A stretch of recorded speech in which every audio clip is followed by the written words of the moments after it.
नमस्ते दोस्तों, हाय दोस्तों, आपका मेरे चैनल में स्वागत है। आप लोग मेरे को सपोर्ट करते हैं, मैं आपको सपोर्ट करता हूँ। मेरे को सपोर्ट कीजिए, मेरी वीडियो शेयर कीजिए, ज़्यादा से ज़्यादा शेयर कीजिए, कमेंट कीजिए। आज मैं आपके लिए लाया हूँ कैसे प्रहलाद पर भगवान की कृपा बनी रही। तो इसी वीडियो को देखेंगे दोस्तों। चलिए अब शुरू करते हैं। मैत्र जी ने कहा, हे प्रभु, आपने कृपा करके मुनि पुत्रों का वंश विवरण कहा और यह भी बताया कि जगत के सनातन कारक विष्णु भगवान है, यानी इस जगत के जो सनातन कारक हैं वह कौन है? भगवान विष्णु हैं। किंतु प्रहलाद जी के विषय में आपने कहा, सो मैं उस तेजस्वी महात्मा का तुल्य प्रभाव सुनना चाहता हूँ। तो एक बार उन्होंने प्रहलाद जी के बारे में बताया, तो आज प्रहलाद जी के बारे में बता रहे हैं। जैन धर्मपरायण व सहद संत को भला दैत्य क्यों पीड़ा किया, उनको क्यों अत्याचार किया? उन जैसे धर्मपरायण व श्रीहित संत, यानी जो जिसका धर्मपरायण नहीं हो सकता और वह श्रीहित संत है, तो भला उसे दैत्य क्यों पीड़ित किया? दैत्यों ने क्यों पीड़ित किया? यही एक सवाल है। अब इसको देखते हैं क्या जवाब है। क्यों उन पर अत्याचार किए? उन पे प्रहलाद पे भगवान की कृपा, जिस पे विष्णु की भगवान की कृपा थी, क्यों उसको उन पर अत्याचार किए गए? तो यही देखते हैं। हे महाभाग, उन महात्मा प्रहलाद के समून चित्र को मुझे कहिए। ये जो महान जो प्रहलाद जी हैं, इनका समून चित्र मुझे कहिए, जो दैत्य उन्हें इतना अत्याचार करके भी मार ना सके। यानी दैत्य लोगों ने उनको मारने का इतने प्रयास किए, कभी कुछ कर दिया, कभी कुछ कर दिया। यही हम इस वीडियो में देखेंगे। और फिर भी उसे मार क्यों नहीं सके, ये भी बात है। तनिक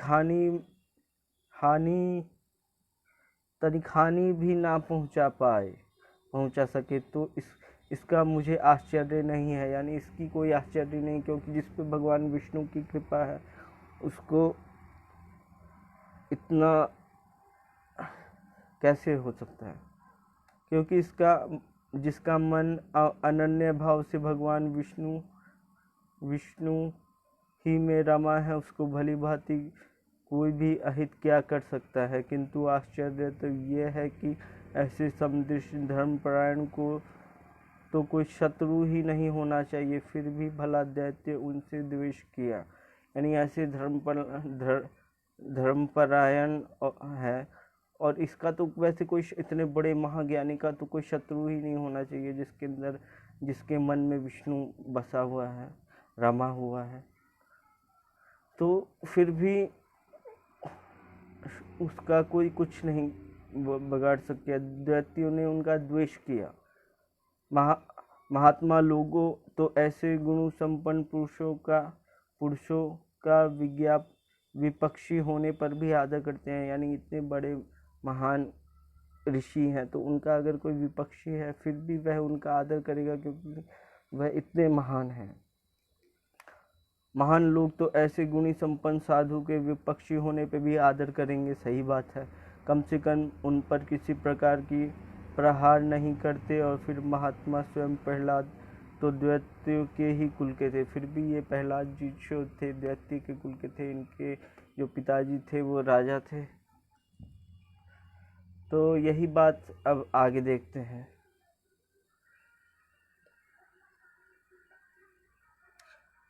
फिर भला दैत्य उनका इतना विरोधी क्यों हो गए, यही तो सोचने की आगे मैं बताऊंगा। यह संपूर्ण वृत्तांत मैं आपसे विस्तार पूर्वक सुनना चाहता हूँ, ये बोले मैत्र जी ने कहा। तो अब क्या होता है, तब पराशर जी ने कहा, क्या कहा? हे मैत्र, मैं उन महात्मा उदार और परम बुद्धि प्रहलाद का चरित्र ध्यान पूर्वक सुनो। यानी इनका जो चरित्र है उदार है और महात्मा है, बुद्धिमान है प्रहलाद, उसका चरित्र एक बार सुन लो कैसा है।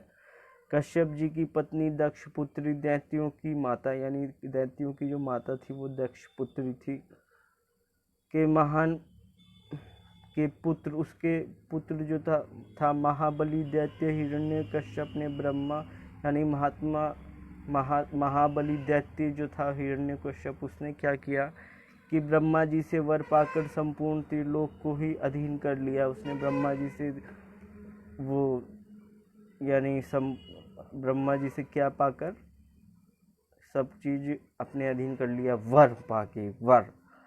तब महान दैत्य इंद्र का भोग करता था। वह स्वयं ही सूर्य, वायु, अग्नि और वरुण बना हुआ था।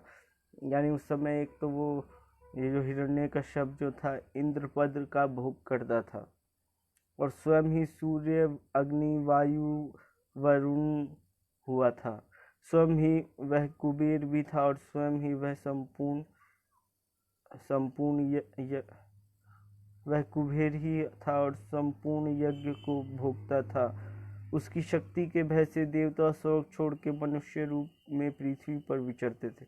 यानी वह इतना शक्तिशाली था कि उसकी शक्ति से डर के देवता लोग जो थे ना, वो क्या बहुत उसके डर से जो थे ना बहुत ही ज़्यादा वो मनुष्य रूप में डर के रहते थे, विचरते थे पृथ्वी पे। उसका महाभाग्यवान पुत्र प्रहलाद के पास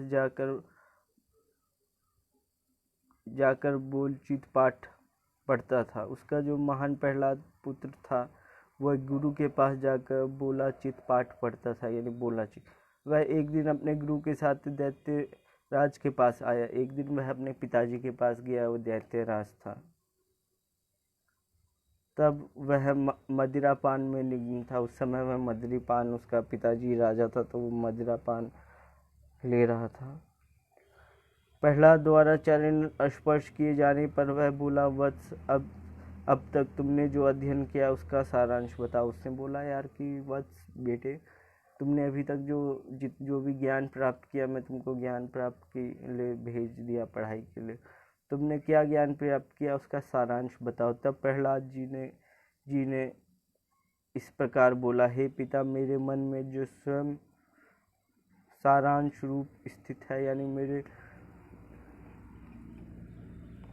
मेरे मन में जो स्वयं सारांश चीज स्थित है, आदि मनुष्य व अंत रहित, अजन्मा, वृद्धि, शून्य शून्य, अच्युत, समस्त कारकों के कारण तथा जगत की स्थिति के अंतरकर्ता भगवान श्री हरि। यानी उन्होंने भगवान श्री हरि के बारे में कितना बताया, अजन्मा हुआ, आदि, सारांश रूप से स्थित, आदि, मध्य से अंत रहित, यानी ये सब उनका गुण बता दिया।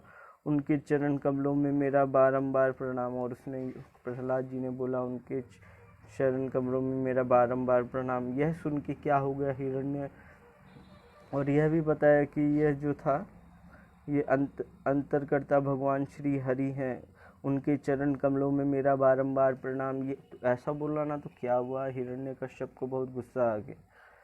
वह क्रोधित होकर प्रहलाद के गुरु पर बहुत लाल पीला हुआ। यानी उसने ये सुन के उसके प्रहलाद के जो गुरु थे उन पर बहुत लाल पीला हुआ। दोस्तों, अगर आपको ये स्टोरी अच्छी लग रही है तो मेरा चैनल सब्सक्राइब कर लीजिएगा, ताकि मैं आपको और अच्छी बातें बता सकूं। तो यह सुनकर, अरे ब्रह्मधम, तू मेरे पितृ को मेरे विपक्ष की स्तुति का यह क्या आसार पढ़ा रहा है। तो वो बोला कि तू ये क्या आसार पढ़ा रहा है। तब गुरु ने बताया, प्रहलाद जी का जो शिक्षा उसने कोई यह शिक्षा उसने नहीं दी। उसने बोला कि मैंने यह उसको शिक्षा नहीं दी। यह सुन के हिरण्यकश्यप ने प्रहलाद से पूछा, यह सब तुमको किसने सिखाया। हिरण्यकश्यप एकदम गुस्से में हो गया, बोला, प्रहलाद बताओ तुम्हें ये किसने सिखाया। तब प्रहलाद जी ने कहा, पिताजी, हृदय में विराजमान रहने वाले भगवान विष्णु की यानी जो हृदय में रहते हैं। क्या बोला, पिताजी, हृदय में विराजमान, क्या, जो हृदय में विराजमान रहने वाले भगवान विष्णु ही सकल जगत के उपदेशक है। यानी उन्होंने बोला कि जो हृदय में, अब हिरण्यकश्यप के पास भी हृदय है, तो उसी में विराजमान वही मेरे भी गुरु हैं। उन परमात्मा का अतिरिक्त भला किसी को कौन क्या सिखा सकता है। यानी उस परमात्मा के अतिरिक्त को कौन क्या सिखा सकता है। तब अत्यंत क्रोधित होकर हिरण्यकश्यप ने कहा, अरे मूर्ख, जिस विष्णु का मुझे जगदीश्वर के सामने बार बार नाम ले रहा है वह आखिर कौन है। तो हिरण्यकश्यप को पता ही नहीं वह कौन है, तो वह बोला, अरे ये वह कौन है। हिरण्यकश्यप ने क्रोधित होकर कहा, अरे मूर्ख, मेरे होते ही और भला परमेश्वर हो सकता है, तब अवश्य ही अपने जीवन से मोह नहीं है। तो उसने बोला कि हिरण्यकश्यप क्रोधित होकर कहा, अरे मूर्ख, मेरे होते और भला कौन परमेश्वर हो सकता है। यानी उसे इतना घमंड था कि उसने बोल दिया मेरे होते कौन हो सकता है, क्योंकि वह उस समय उतना शक्तिशाली था।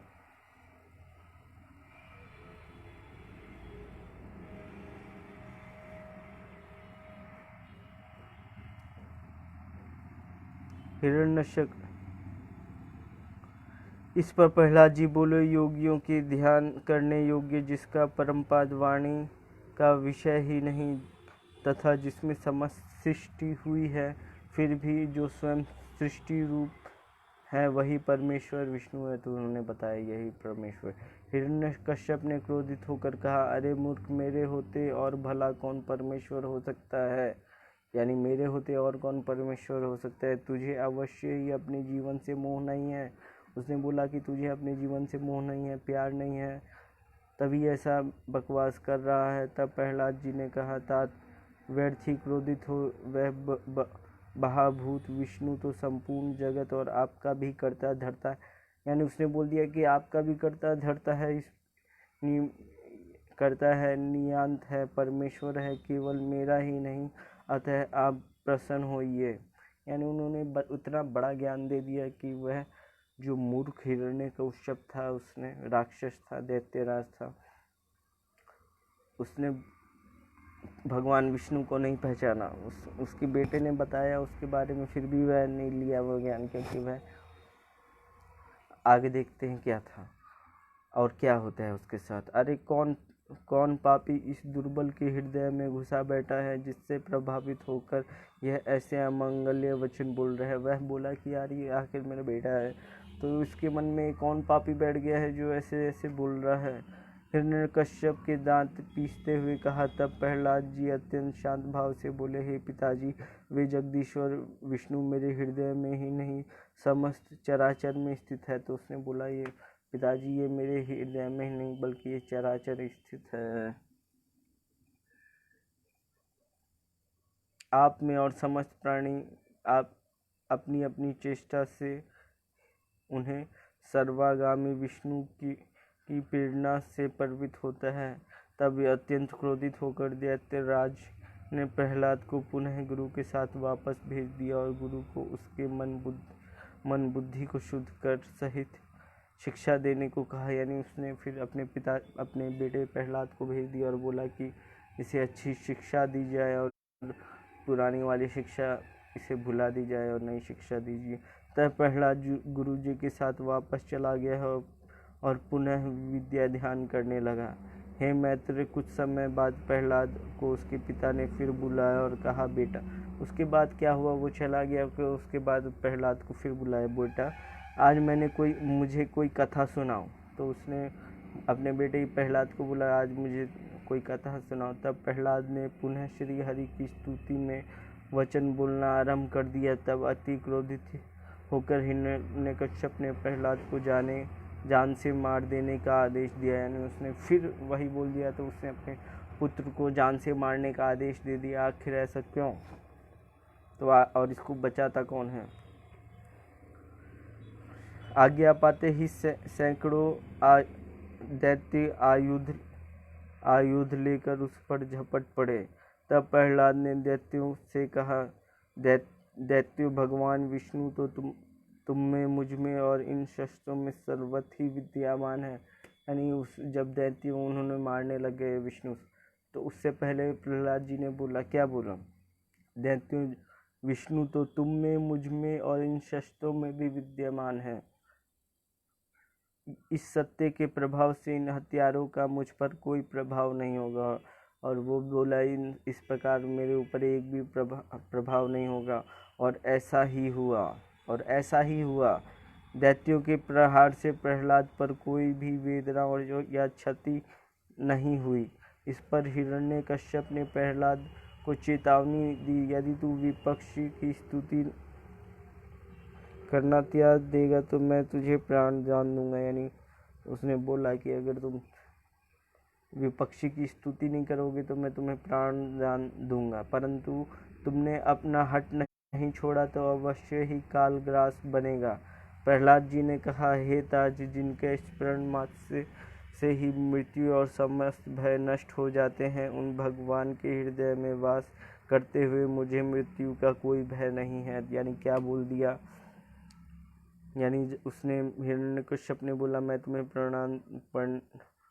प्राण दान दूंगा, परंतु तुमने अपना हट नहीं छोड़ा तो अवश्य ही कालग्रास बनेगा। तो क्या हुआ, प्रहलाद जी ने कहा, हे ताज, जिनके स्मरण मात्र से जरा मृत्यु और समस्त भय, यानी जिसको याद करते ही सारी चीजें मृत्यु जरा समस्त भय नष्ट हो जाते हैं भगवान विष्णु के, तो उन भगवान के हृदय में वास करते हुए मुझको मृत्यु का कोई भय नहीं हो सकता। ओ माय गॉड, यानी ये भगवान विष्णु के हृदय में वास। तब क्रोधित होकर हिरण्यकश्यप ने अति निर्दय और विष अग्नि संतृप्त तक्ष आदि विषधरों को प्रहलाद पर छोड़ दिया, यानी बहुत विषधरों को छोड़ दिया, यानी जिसके अंदर बहुत खतरनाक विष है, जिसको काटते ही आदमी मर जाता है। किंतु उनके द्वारा काटे जाने पर भी श्री कृष्ण चंद्र की स्तुति के प्रभाव से प्रहलाद सुरक्षित रहे। तो उसमें क्या किया, जब वो काट रहे थे तो उन्होंने क्या किया, काटे जाने पर श्री कृष्ण जी की स्तुति की और उसके प्रभाव से वह फिर सुरक्षित रहे।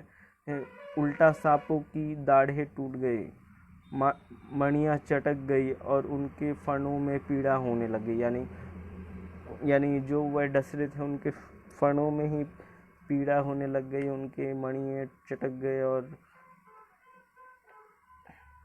इस पर हिरण्यकश्यप ने विशालकाय व उन्मत्त हाथियों द्वारा प्रहलाद को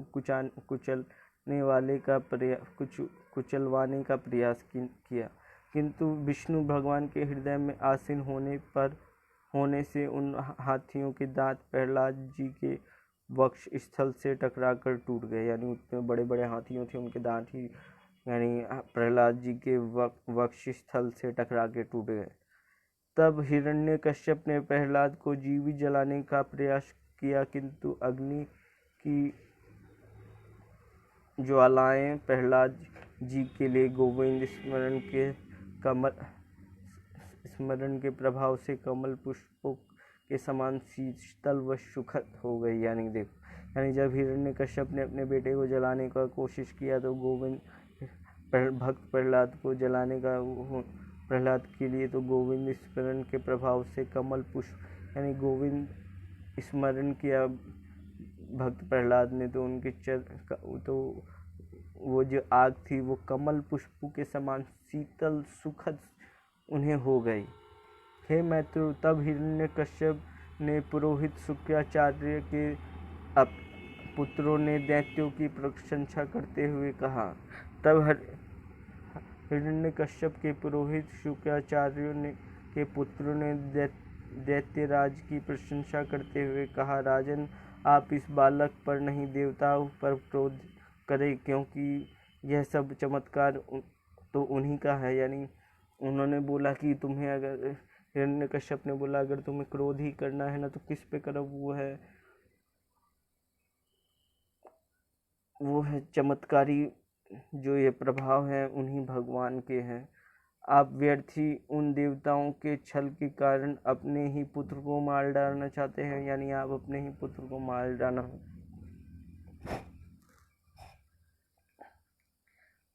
डालना चाहते हैं छल से। इस पर प्रहलाद को ऐसी शिक्षा देंगे कि आपके प्रति अविनीति हो जाए और विपक्ष देवों के नाश का कारण बनेगा।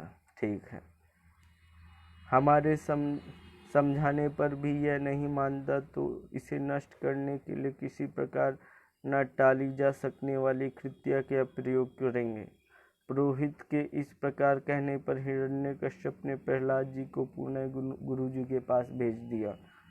यानी फिर भेज दिया क्या हुआ था। श्री पराशर जी ने आगे कहा, किंतु प्रहलाद जी गुरु के पढ़ा चुकने के बाद वहाँ स्वयं अन्य दानव कुमारों को विष्णु भगवान की भक्ति का उपदेश देने लगे हैं। वह दानव कुमारों यानी भगवान प्रहलाद नहीं सॉरी ये जो प्रहलाद जी जो भगवान विष्णु के भक्त हैं उन्होंने क्या किया कि वहाँ पे रह के वहाँ पे यानी गुरु के पाठ पढ़ने के बाद उन्होंने स्वयं भगवान विष्णु की भक्ति और उपदेश देने लगे या वहाँ के दैत्य कुमारों को। मैं तुमको परम अर्थ का उपदेश देता हूँ। समस्त प्राणी जन्म यौवन वृद्धावस्था आदि को भोगते हुए मृत्यु को ही प्राप्त होता है। वह पुनः नवीन जन्म लेते हैं। यह एक अटल नियम है। यानी ये एक नियम है, यानी आदमी नवीन जन्म लेता है, यानी वृद्ध होके मर जाता है और उसके बाद नवीन जन्म लगे। अज्ञानतावश प्राणी भूख प्यास शीत आदि की दृष्टि को ही सुख मान लेता है। यानी आदमी क्या सोचता है, भूख हो गई, प्यास हो गई, शीत हो गई और तृष्टि हो गई, यही सबको आदमी सोचता है कि यही सब सुख है। वस्तु पुनर्जन्म प्राप्त करने वाला गर्भवास और समस्त अवस्थाएं दुख मात्र ही है। कहा तो कफ रक्त मांस अस्थित मल मूत्र वीर्य आदि घृणित पदार्थ का संग्रह है। यह देह और कहाँ शोभा रक्तमणि सौंदर्य आदि, किंतु मनुष्य इस घृणापादस्य देह को भी मोह व अज्ञानवश सुखकारी आनंद मानता है। यानी ये बात है। यानी आदमी मनुष्य जो है क्या है, इस घृणा पद जो है देह को भी मोह व अज्ञान वश सुखकारी सुंदर मानते हैं। ठीक है। दैत्य पुत्रों के विषय को जितना एकत्र किया जाए उतना ही वे दुख उत्पन्न करते हैं। समस्त संबंध व रिश्ते भी जो मनुष्य को प्रिय लगते हैं अंत शोक उत्पन्न करने वाले होते हैं। उपलब्धियों साधन संपत्ति सुविधाएं भोग तथा धन व यश आदि को एकत्र करने के लिए मनुष्य महाकलेश भोगता है। फिर उसको नष्ट हो जाने की कल्पना व आकांक्षा से भयभीत व त्रस्त होता है। फिर उनके छिन जाने या नष्ट होने पर रोता कलपता है। इस प्रकार जीवन में सुख ही कहीं है। जीवन दुख का सार है। मात्र हरि नाम यानी जीवन में अगर हम हरि नाम का अवलंबन ही इस निषाद जीवन का एक परम गति है, वही मोक्ष और आनंद देने वाला है। यानी अगर आप हरि नाम भगवान विष्णु की स्तुति करते हैं तो वही मोक्ष देने वाला है और आनंद देने वाला है। अज्ञानी अपने बचपन को खेल युवावस्था को शेष भोग में खो देता है तथा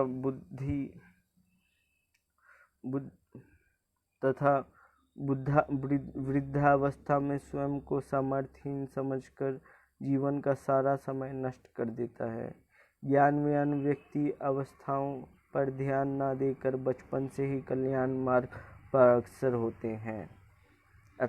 अतः यह तो समझे कि अभी तुम बालक हो, अतः अभी भगवान विष्णु के चिंतन मनन व कीर्तन में जुट जाओ। यह समस्त सारा विष्णु भगवान का ही है विलास और विस्तार। अतः सांसारिक प्रलोभन में मत फंसो। स्वयं को दैत्य मानकर भी यह नहीं सोचो कि तुम प्रभु की भक्ति के योग्य। अगर आप दैत्य हैं फिर भी आप ये मत सोचिए कि आप प्रभु की भक्ति के योग्य नहीं हैं। भक्ति कीजिए। बस एक महान दयालु जगदीश्वर की शरण में चित्त चले जाओ। स्वयं उनके चरणों में समर्पित कर दो और उन्हीं का चिंतन करो। तब तुम निसंदेह मोक्ष प्राप्त करोगे। ठीक है। तो उसके पराशर जी ने आगे कहा है, यानी उन्होंने यानी ये जो प्रहलाद जी थे उन्होंने स्वयं बता दिया कि उस महान दयालु जगदीश्वर की शरण में शुद्ध चित्त में चले जाओ, स्वयं को उनके चरणों में समर्पित कर दो, यानी खुद चले जाओ उनके पास और उनके चरणों में अपने आप को समर्पित कर दो और उन्हीं का चिंतन करो, तब तुम निसंदेह मोक्ष प्राप्त कर लोगे। मोक्ष जो होता है वो। ठीक है। हिरण्यकश्यप को जब ये समस्त विवरण ज्ञात हुआ तो उसने अपने रसोइयों को प्रहलाद जी के भोजन में विष मिलाकर देने को कहा। तो उसने अपने रसोइये को बोला कि प्रहलाद को विष देके विष मिलाकर देने को कहा। प्रहलाद जी की धोखे से विष दे दिया गया, किंतु श्री हरि की अनुकंपा से प्रहलाद जी को कोई अहित नहीं हुआ, यानी उसको धोखे से विष खिला दिया गया भोजन में, फिर भी उसको कुछ नहीं हुआ। तब हिरण्यकश्यप ने पुरोहित ने प्रहलाद जी से कहा, तुम ब्रह्मा के कुल में उत्पन्न दैत्यराज हिरण्यकश्यप के पुत्र हो, तुम्हारी किसी देवता अथवा अनंत से क्या संबंध है? तुम्हारे पिता ही समस्त लोगों को आश्रय देने वाले हैं और तुम भी वही करोगे, अतः विरोधियों की प्रशंसा को त्याग दो। यानी बताया कि यार ये पूरे लोक को भी तुम्हारे पिताजी चला रहे हैं, शक्ति है, फिर भी तुम और किसी की पूजा क्यों करते हो, ऐसा विरोधियों की प्रशंसा क्यों करते हो? क्योंकि पिता सब प्रकार से प्रशंसित होता है और सब गुरुओं का भी परम गुरु होता है, अतः पिता की आज्ञा का पालन करो, उनके विरुद्ध ना जाओ। यानी पिता का पालन करो, उनके यानी पिता के बारे में बताया कि वह परम गुरु होता है, अतः पिता को प्रसन्न रखिए उनको। यह एक पुत्र के लिए उचित नहीं है और अपने पिता को गुस्सा दिलाना या फिर उनकी बात न मानना ये उचित नहीं है। तब प्रहलाद जी ने विनयपूर्वक उत्तर दिया, हे महाभोगो, आप उचित कहते हैं, समस्त लोक में हमारा कुल प्रशंसनीय है, मेरे पिता भी विश्व में अति पराक्रम युक्त हैं, पिता समग्र गुरु के भी परम गुरु होते हैं, इसमें कोई संदेह नहीं है, किंतु अपनी मति से मैंने अपने पिता के प्रति कोई अपराध नहीं कर रहा। साथ ही आपको यह कहना कि अनंत के साथ मेरी कोई संबंध नहीं है, नियोचित नहीं। आप ही विचारें, संसार में अर्थ, धर्म, काम, मोक्ष, नाकाम चोरों पुरुषार्थ ही जिनकी कृपा से प्राप्त होते हैं। मरीचि, दक्ष आदि एवं विभिन्न ऋषियों को धर्म, ज्ञान, ध्यान, समाधि के माध्यम से समस्त संसार की बंधन काटकर जिन्होंने मोक्ष प्रदान किया, सबके अंतःकरण में स्थित वह एकमात्र स्वामी जो जगत के रचयिता, पालन करता व संहार करने वाले हैं, यानी जो इतने शक्तिशाली हैं, यह एकमात्र स्वामी जो जगत के रचयिता है, यानी एकमात्र स्वामी जो जगत के पालन करता है, एकमात्र वे संहार करने वाले हैं। ऐसे अनंत महाप्रभु विष्णु के साथ तो समस्त चराचर जड़ चेतना, माया जीव तथा कण कण में, एक अणु में अटूट संबंध है, फिर भला मुझसे क्यों नहीं? अधिक क्या कहूँ, वे विष्णु ही एकमात्र भोग्य तथा परमेश्वर है। यद्यपि आप मेरे गुरु हैं और मुझसे विचार शक्ति भी बहुत कम है, अतः बाल्यावस्था के कारण नादानी में यदि मैंने कुछ अनुचित कहा तो मुझे क्षमा करें, किंतु अपनी लीला से यदि लीलाधार का, अपनी रचनाओं से यदि रचयिता का संबंध ना होगा तो किसका होगा? तब पुरोहित ने कहा, अरे बालक, हमने तो यह समझकर तुझे अग्नि से निकलवाया कि अब तू ऐसी बात नहीं करेगा। हम नहीं जानते थे कि तू निरा बुद्धि और हठी है। अरे बुद्धि बुद्धि यदि यदि तू हमारा कहना मानकर अपने इस दुराग्रह को नहीं त्यागेगा तो हम तुझे नष्ट करने के लिए कृत्या उत्पन्न करेंगे। ठीक है। तब प्रहलाद जी ने कहा, कौन कैसे मारता है और कौन किसको बचाता है? शुभ शुभ आचरणों द्वारा स्वयं ही आत्मा अपनी रक्षा करती है अथवा नाश करती है। कर्म ही जन्म, गति व भोग का कारण है। अतः शुभ कर्म करने वालों को कुछ भी भय नहीं है। यानी अगर आप शुभ कर्म करिएगा तो आपको कभी भय नहीं लगेगा। बिना उस अनंत की इच्छा के कोई किसी को मार नहीं सकता और किसी को बचा भी नहीं सकता। ठीक है। हे मैत्र, बालक प्रहलाद के इस प्रकार कहने पर पुरोहित ने अत्यंत क्रुद्ध होकर अग्नि के समान प्रज्वलित शरीर वाली कृत्य उत्पन्न की। अति भयंकर उस कृत्य ने अपने पदाघात से पृथ्वी को कंपित करते हुए त्रिशूल से प्रहलाद पर प्रहार किया, किंतु वह त्रिशूल प्रहलाद जी के हृदय से टकराकर टुकड़े टुकड़े हो गए। यानी क्या हुआ कि एक बहुत शक्तिशाली अत्यंत अग्नि के समान प्रज्वलित शरीर वाली कृत्या उत्पन्न की और उसने अपने त्रिशूल से जब प्रहलाद जी को मारा तो वो त्रिशूल प्रहलाद जी के दिल से टकराकर वो टुकड़े टुकड़े हो गए। प्रहलाद जी का कुछ भी अहित नहीं हुआ। असफल हुई कृत्या ने पलटकर अपने कर्ताओं पुरोहित पर प्रहार किया और स्वयं भी नष्ट हो गई। अपने गुरुओं को कृत्या द्वारा जलाए जाते देख, हे प्रभु इनकी रक्षा करो कहते हुए प्रहलाद उनकी ओर दौड़े। इस सत्य के द्वारा कि विष्णु सब स्थानों व प्राणियों में व्याप्त है, यह ब्रह्मा रक्षित हो। यदि मैंने यह सब पर व्याप्त अक्षय श्री को सदैव देखा है तो पुरोहित जीवन हो जाए। इस प्रकार कहते हुए प्रहलाद जी ने ज्यों ही पुरोहित की मृत देह का स्पर्श किया वे जीवित हो गए। तब प्रहलाद जी को दीर्घायु, पुत्र पौत्र, वैभव संपन्न आदि युक्त होने के कारण आशीष देकर हिरण्यकश्यप के पास लौट गए और उनसे इस सारांश का वृत्तांत सुनाया। तो इस पे क्या हुआ?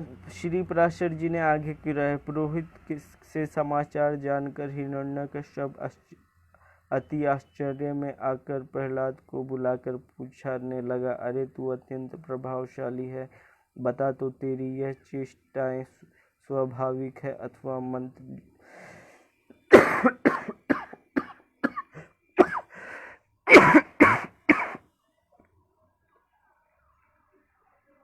दोस्तों, अगर आपको खांसी आए तो ऐसे हाथ रख के खांसिए अगर आपके पास मास्क नहीं है। तो यही सब जब समाचार हिरण्यकश्यप को पता चला तो आश्चर्य में आकर प्रहलाद जी को बुलाकर पूछने लगा, अरे तू अत्यंत प्रभावशाली है, बता तेरी चेष्टा स्वाभाविक है या मंत्र जनित है? तब प्रहलाद जी ने दैत्यराज के चरण स्पर्श करके कहा, पिताजी यह सब तो भगवान विष्णु का ही प्रताप है। अपने सहित समस्त प्राणियों में भगवान विष्णु का वास समझकर मैंने तो किसी का बुरा नहीं चाहता हूँ, ना बुरा कहता हूँ, ना बुरा करता हूँ। इस प्रकार सर्वस्व शुद्ध चरित होने से मुझे शरीर, मन, दैव अथवा भौतिक किसी प्रकार की पीड़ा नहीं है। मैंने तो आपके रसोइयों, सिपाहियों, हथियारों व मुझ पर प्रहार करने वाले दैत्यों को भी मित्र समझकर उनका शुभ ही चाहा है। और जो व्यक्ति अपने समान औरों का अहित नहीं विचारता, उसकी उसका कभी अहित नहीं होता, यानी इतनी सारी बातें बताएं। तो क्या बताया, मन वचन कर्म से जो व्यक्ति औरों को कष्ट नहीं पहुंचाता है उसे अशुभ फल प्राप्त कैसे हो सकता है। यानी ये ज्ञान की बात है। जो हमारे पृथ्वी पर बहुत सारे लोग हैं, तो उसमें क्या होता है, मन हो गया, वचन हो गया और कर्म हो गया, और उससे वो औरों को कष्ट नहीं पहुंचाता, तो उसे अशुभ फल कभी प्राप्त नहीं होगा।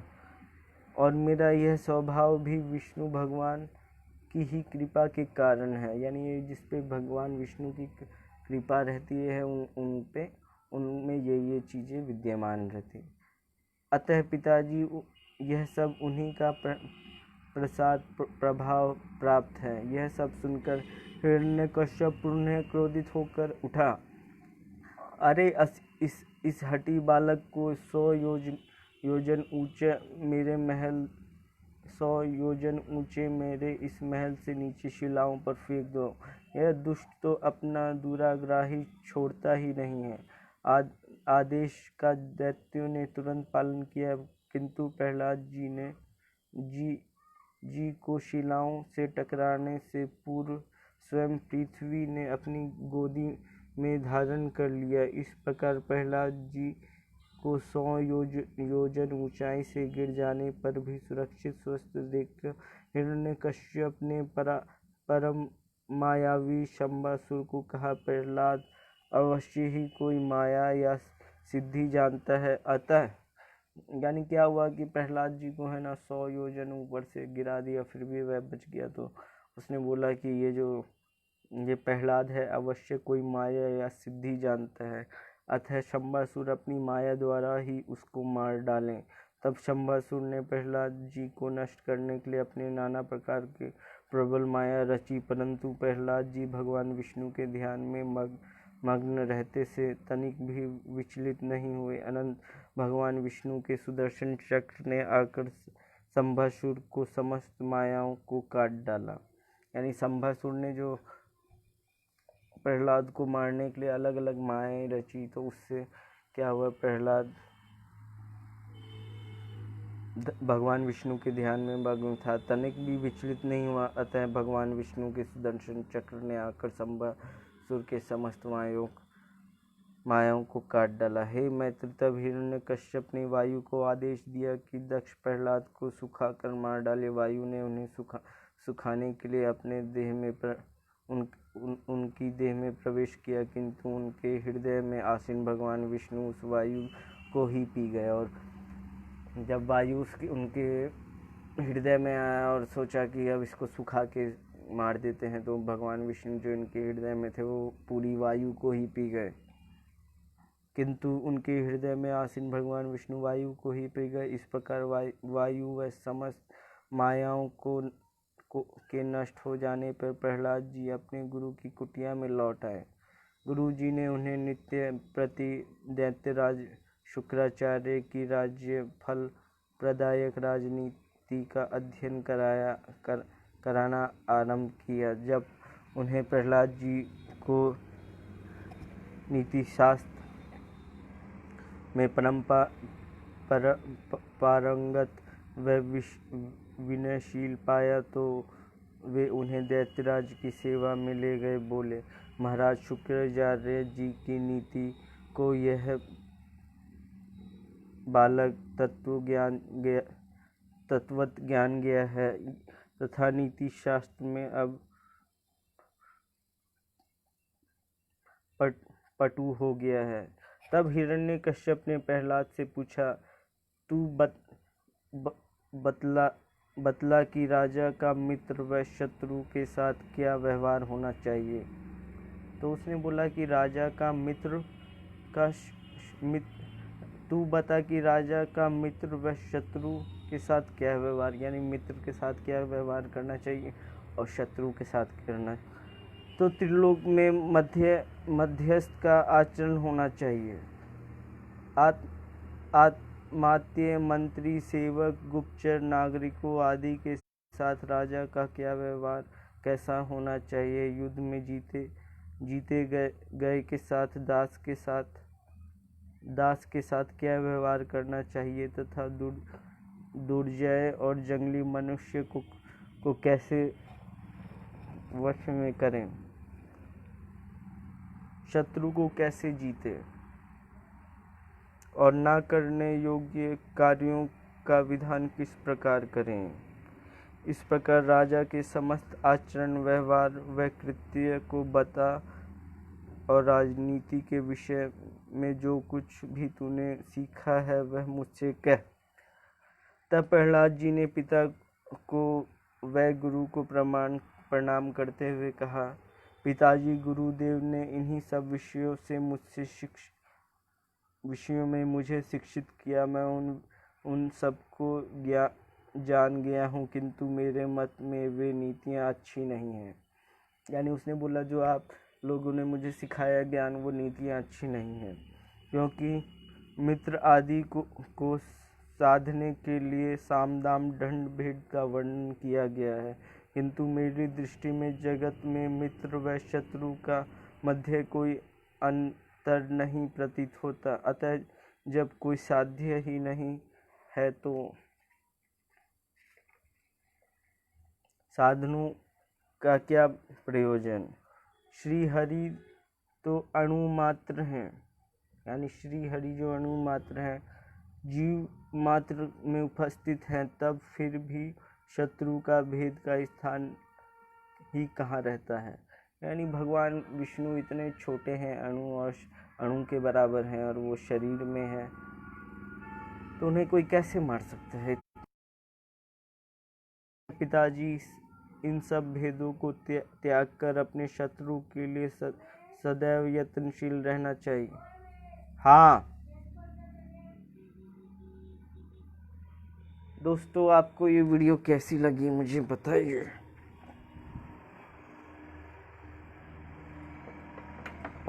मेरा चैनल सब्सक्राइब करिए।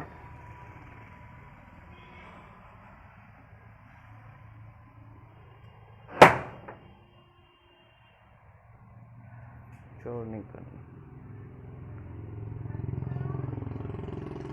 शाम हो रही है, और आपको अगर मेरा चैनल अच्छा लगे तो लाइक, शेयर, सब्सक्राइब करिए।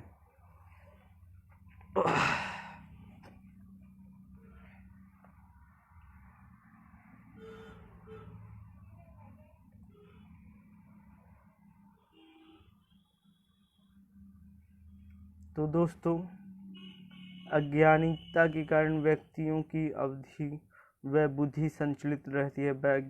बालक अज्ञानतावश ही जुगनू को अग्नि समझ लेते हैं। जो बंधन का कारण ना बने वही कर्म है, वही विद्या है जो मुक्ति का साधन है।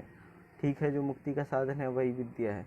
अतः अतिरिक्त अन्य कर्म तो परिश्रम रूप तथा अन्य बाधाएं कला कौशल मात्र ही है। अतः इन सभी आसारों को छोड़कर मैं आपसे उत्तम सार कहता हूँ। राज्य प्राप्ति की, धन प्राप्ति की कामना तो सभी को होती है, यानी ये सब तो है, किंतु ये मिलते हुए उन्हीं को जिनको मिलने होते हैं। महत्व की प्राप्ति के लिए सभी प्रयत्नशील रहते हैं, किंतु वैभव तो मनुष्य को प्रारब्ध से ही प्राप्त होता है और प्रारब्ध कर्मों से निर्मित होता है। शुभ कर्मों से व्यक्ति शुभ प्रारब्ध का निर्माण करके शुभ भोगों को भोगने की अधिकता हो जाती है। इसके विपरीत आचरण करने पर वह दुर्भाग्य का निर्माण करके अशुभ फलों को जानने की प्रतीत होती है। यानी ये सब हो जाती है। हे महाभाग, निर्बल, अज्ञानी, अविवेकी तथा जड़ मनुष्य की प्रारंभ है, अनेक भोगों को भोगता है।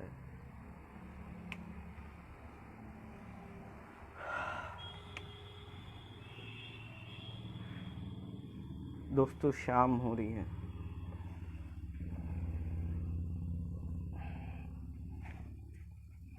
दोस्तों, अगर आपको ये वीडियो अच्छी लग रही है तो लाइक, शेयर, कमेंट कीजिएगा। आपको वीडियो कैसी लगी, और ये मैं RCR ट्यूब चैनल पे भी डाल दूंगा, आप उस वीडियो को आप वहाँ पे भी देख सकते हैं, और मैं आपको लिंक दे दूंगा, आप वहाँ जाके देख लीजिए। अतः सभी आसरों को छोड़कर मैं, यानी जो बंधन का कारण ना बने वही कर्म है, यानी बंधन का कारण ना बने वही कर्म है। यही विद्या है जो मुक्ति का साधन है। इसके अतिरिक्त अन्य कर्म यानी बाकी जो है वह परिश्रम रूपी है तथा अन्य विधाएं कला कौशल मात्र होती है। अतः इन सभी आसारों को छोड़कर मैं आपसे उत्तम सार कहता हूँ। राज्य प्राप्ति की, धन्य प्राप्ति की कामना तो सभी को होती है, किंतु ये मिलते उन्हीं को हैं जिनको मिलने होते हैं। महत्व की प्राप्ति के लिए सभी प्रयत्नशील रहती है, किंतु वैभव तो मनुष्य को प्रारब्ध से ही प्राप्त होता है और प्रारब्ध कर्मों से निर्मित होता है। शुभ कर्मों से व्यक्ति शुभ प्रारब्ध का निर्माण करके शुभ भोगों को भोगने का अधिकार होता है, यानी आप शुद्ध काम करेंगे तो आप शुद्ध भोग करेंगे। इसके विपरीत आचरण करने पर वह दुर्भाग्य का निर्माण करके अशुभ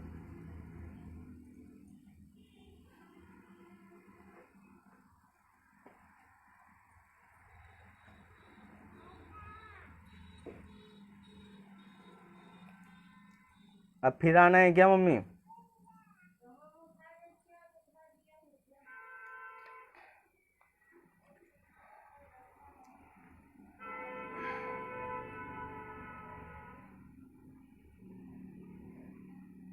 तो दोस्तों मैंने भगवान विष्णु, अतः राज्य प्राप्ति धन प्राप्ति का काम तो सभी को होता है, यानी सभी राज्य धन प्राप्त, किंतु ये मिलते उन्हीं को हैं जिनको मिलना होता है होते। महत्व की प्राप्ति के लिए सभी प्रयत्नशील रहते, और इन सब की प्राप्ति के लिए सभी प्रयत्नशील रहते हैं, किंतु वैभव तो मनुष्य को प्रारब्ध से ही प्राप्त होता है और प्रारब्ध प्रयत्नशील रहता है, किंतु वैभव तो मनुष्य को प्रारब्ध से ही प्राप्त होता है और प्रारब्ध कर्मों से निर्मित होता है। शुभ कर्मों से व्यक्ति शुद्ध प्रारब्ध का निर्माण करके भोग भोगता है।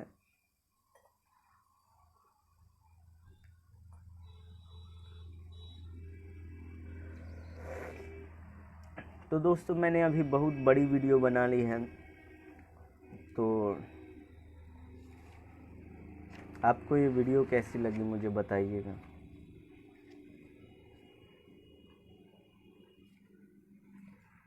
तो दोस्तों आज के लिए बस थोड़ा और। राज्य प्राप्ति धन प्राप्ति की कामना तो सभी को होती है, किंतु ये सब ठीक है, किंतु वैभव तो मनुष्य का प्रारब्ध से ही प्राप्त होता है और प्रारब्ध कर्मों से ही निर्मित होता है। अगर आप मेहनत करिएगा तो आपका प्रारब्ध अच्छा होगा, आप ज़्यादा कमा सकेंगे।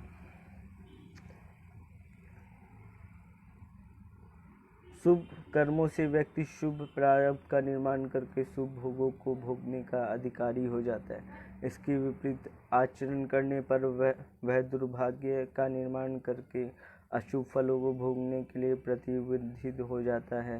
हे महान निर्मल अज्ञानी अविवेकी तथा जड़ मनुष्य भी प्रारब्ध से उनके भोग को भोगते हैं, वह राजा होता है। अतः जिन पुरुषों को वैभव की लालसा हो उन्हें केवल पुण्यों का अर्जन करना चाहिए। जिन्हें वैभव की लालसा है और पुण्य कर्म कीजिए, पुण्य करिए और पुण्य करिए। मोक्ष की इच्छा रखने वालों को यही प्रकार का आचरण करना, यानी जिसे मोक्ष की इच्छा रखना। मानव देव दानव पशु पक्षी व सरीसृप आदि सभी एक दूसरे से भगवान विष्णु से भिन्न होते हुए भी यथार्थ ही उनके रूप हैं। अतः समग्र चराचर विश्व को मनुष्य आत्मतः ही देखा जाना चाहिए। ऐसा करने से ईश्वर प्रसन्न होकर संपूर्ण कलेश को नष्ट कर देते, यानी अगर आपको कलेश मिटाने हैं तो ये सब करते। अतः भगवान विष्णु की चिंतन, उनकी आराधना व उनका कीर्तन ही प्राणी मात्र को सर्वोत्तम माना गया है। ठीक है। उनकी शरण में चले जाना ही सर्वोत्तम नीति है। मित्र शत्रु के भय त्याग कर संपूर्ण चराचर को संभाव से देखने तथा तदनुकूल ही व्यवहार करना सर्वोत्तम है। यानी मित्र शत्रुओं का भेद जान के संपूर्ण चराचर में अच्छे तरीके से स्वभाव रखना है, और वही सर्वोत्तम। इससे भिन्न अन्य नीतियों को तो महत्व नहीं समझा जाता। हे मैत्र, प्रहलाद जी द्वारा ऐसे हितकर वचनों को सुनकर ही अहंकार व ज्ञानिता के कारण उन्हें अहित जानकर दैत्यपित हिरण्यकश्यप क्रोधित हो उठा, खड़ा हुआ और अपने पुत्र प्रहलाद पर वक्ष पर पादाघात करके अपने हाथों को क्रोधवश तथा व्यग्रता से मिलाते हुए अनुचरणों को बोला, अरे इस उद्दंड को तुम जल के भीतर डुबोकर वहीं चट्टान, शिलाओं आदि से दबा दो। यानी बोला कि इसको है ना पकड़ के और जल में डाल दो और बहुत गहरे पानी, और उस पर बड़ी बड़ी चट्टानें शिलाएं डाल दो जिससे वह दब के मर जाए, क्योंकि इसे ना तो अग्नि जला पाई है, ना वायु सुखा पाया है, ना ही ऊपर से इधर मेरा फोन पड़ा हुआ है, छूना नहीं, ठीक है?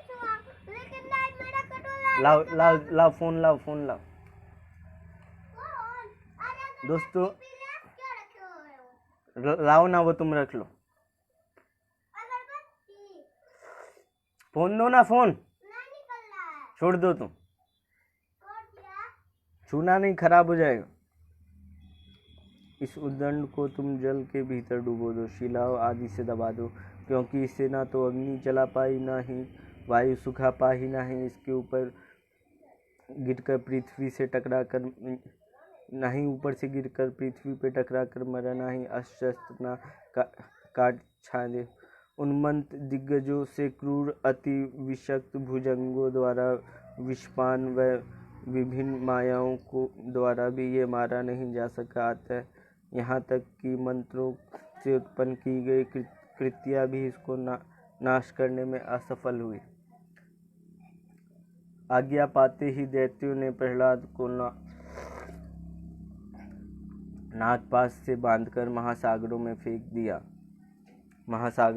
दिया। तब जल से प्रहलाद को हिलने मात्र से सागर में हलचल मच गई। अत्यंत शोभ की जाओ, दाई को ले जाओ, अभी मैं काम कर रहा हूँ, बाद में आना। जाओ, अभी वीडियो बनाना हूँ, बाद में आना, ठीक है? अगर वीडियो क्लिक हुआ ना तो देख लेना, ठीक, मार पड़ेगी, ठीक है जी, उड़ा दोगे, ठीक है, देख के, हाँ अभी उड़ा देना,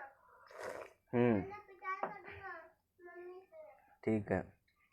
तब जल से प्रहलाद जी को हिलाने मात्र से सागर में हलचल मच, यानी क्या हुआ, तब जल में हल्का सा प्रहलाद जी हिले तो सागर में ही हलचल हो गया। तो क्या हुआ, अत्यंत क्षोभ के कारण सब और ऊंची ऊंची लहरें उठने लगी। इस प्रकार जल समर्पित पृथ्वी को निगलने लगा। तब हिरण्यकश्यप ने दैत्यों को आज्ञा दी कि वह प्रहलाद जी को जल में ही कई पहाड़ों व चट्टानों से दबाकर ढक दें। स्वयं को हजारों वर्षों के लिए यूं असमर्थ व असहाय पाकर वे स्वयं ही अपने प्राणों को त्याग आज्ञा पाकर दैत्यों ने उनके ऊपर हजारों योजन और पर्वत बड़ी बड़ी चट्टानें ढेर लगा दी।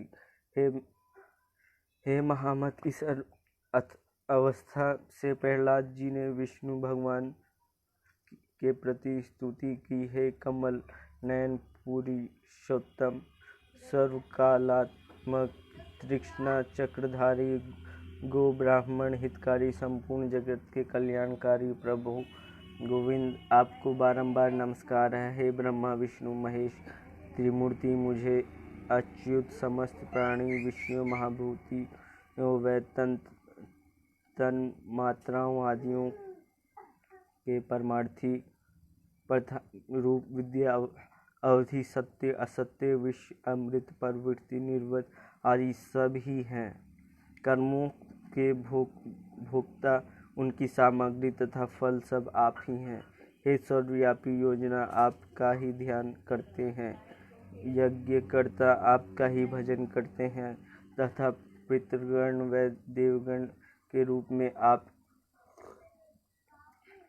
ही हव्य हैं, वे कव्य के भोक्ता हैं। हे ईश्वर, इस अखिल ब्रह्मांड आपकी स्थूल रूप है, उसमें सूक्ष्म यह पृथ्वी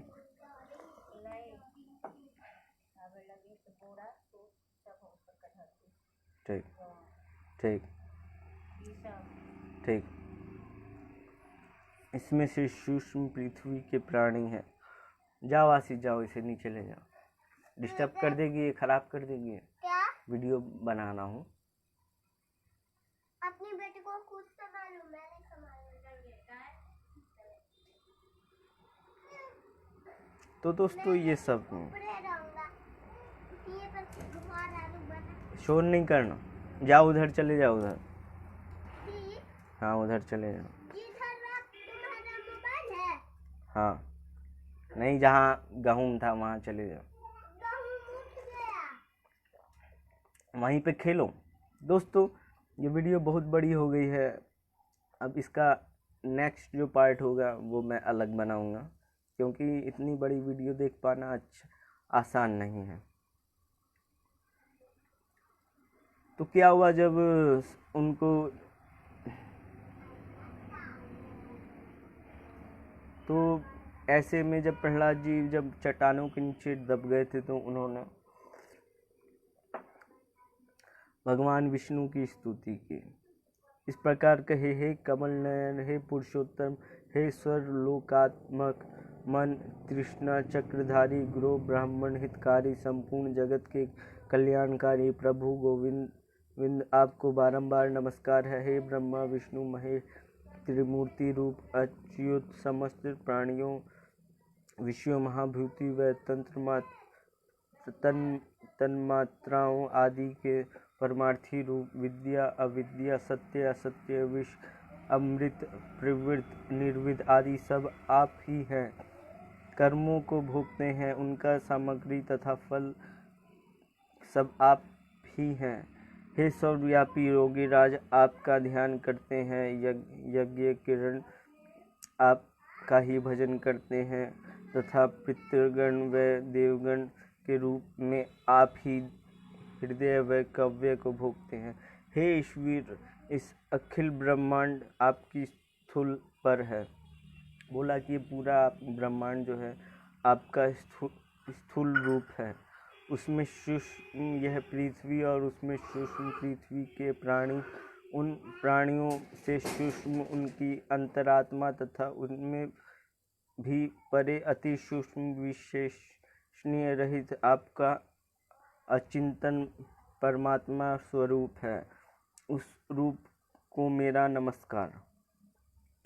तो ये बताया कि आप उनके बारे में वर्णन किया ये सब, तो उसमें भी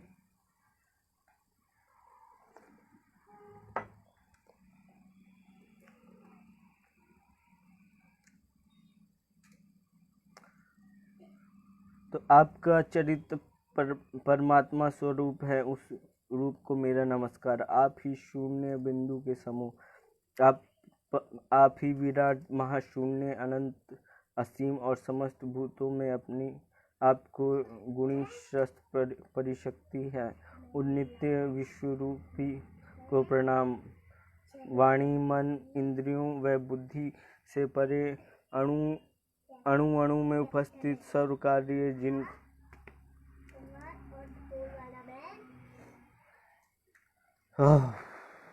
वर्णन किया, उन्हें केवल नमस्कार। सर्व साक्षी विश्वरूपी अनादि अनंत अभिन्न अक्षर अव्यव्य अयुचित विभु स्वयंभुवी सर्वधारक परमाश्रय कालातारी ज्ञानातीत तथा संपूर्ण सृष्टि में ओतप्रोत ही हरि को प्रणाम है। हे सर्वागामी अनंत होने से स्वरूप होने से अभिन्न होने से सर्वव्याप्त होने से मेरे रूप में भी स्थित है। अतः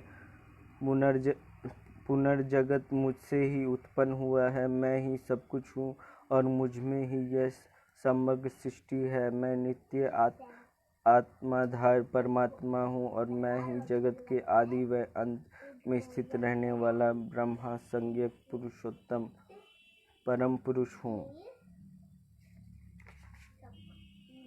ठीक है, तो टिप्पणी क्या हुआ? योग विद्या में से ही धारण। तो इतना बात करके ये अध्याय ख़त्म हो गया। अब मैं आपको अगला अध्याय बताऊंगा। तो आज के लिए बस इतना ही। आपको वीडियो अच्छा लगे दोस्तों तो लाइक शेयर सब्सक्राइब कीजिएगा। तो इसके आगे क्या है? श्री पराशर जी ने आगे कहा, हे दिग्गज, इस प्रकार प्रभु के चिंतन से पूर्ण एकाग्र